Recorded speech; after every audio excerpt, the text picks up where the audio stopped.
వంశీ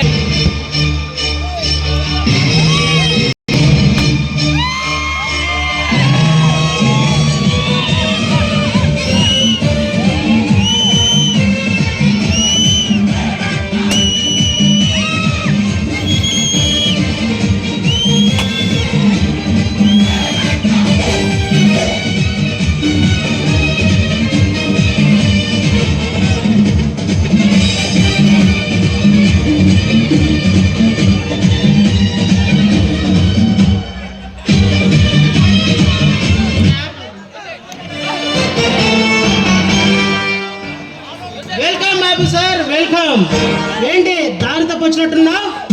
దారి తెలిసి వచ్చారు జితేంద్ర. పేరు పెట్టి పిలిచే మగాడు ఈ భూమి మీద పుట్టలేదురా ఇంకా.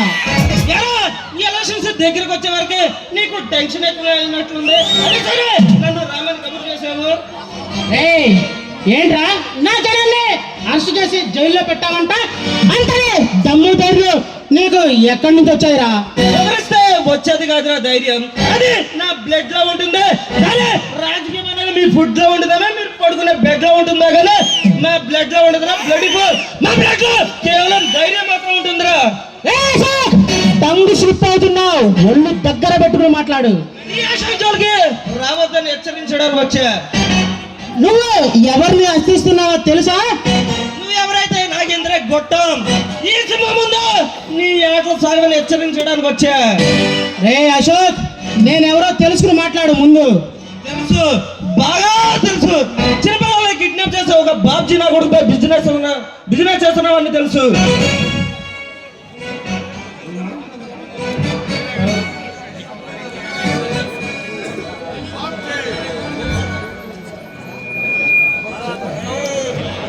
నువ్వు ఎవరో తెలుసుకుని మాట్లాడుతున్నావా?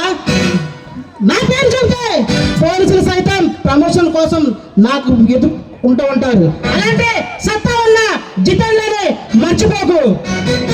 ఒక అవినీతి రాజకీయ నాయుడు అని తెలుసు, అంతా కూడా చేతులు కలిపిన వాడు తెలుసు. అయినా పోలీస్ చేసుకోవడం లేకుండా బయటికి రావుగారా? నువ్వు ఒక పోలీసు వాడివి. నాకు ముందు కాలంలో నువ్వు వేసుకున్న కాకి బట్టలు కూడా అంతటి ధైర్యం సరిపోదు. అలాంటిది నా ముందు వచ్చి డైరెక్ట్ గా మాట్లాడుతున్నావు. అయినా నీలాంటి పోలీసు వాళ్ళు నా ఇంటి ముందు కుక్కలా కాపలా కాస్తారు. పోలీసుల గురించి తక్కువ మాట్లాడితే నీ నాలుగు వస్తా 100 అవర్లో లోకప్లో పెడతా. తెలిసేలా చేస్తా. అయినా రేపు ఎలక్షన్స్ లో ఓడిపోవడం ఖాయమరా.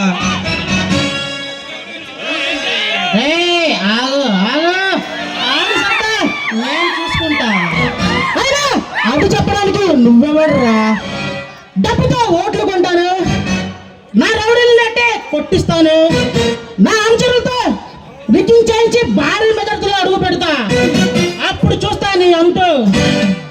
రే నీకు సీటు కాదు కదా, అసెంబ్లీ గేటు కూడా తాగినావురా.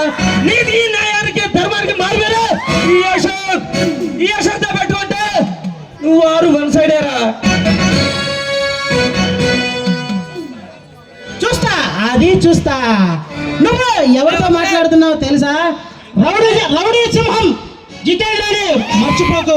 పోరా.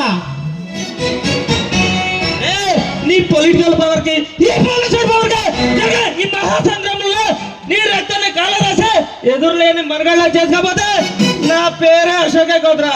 వస్తా.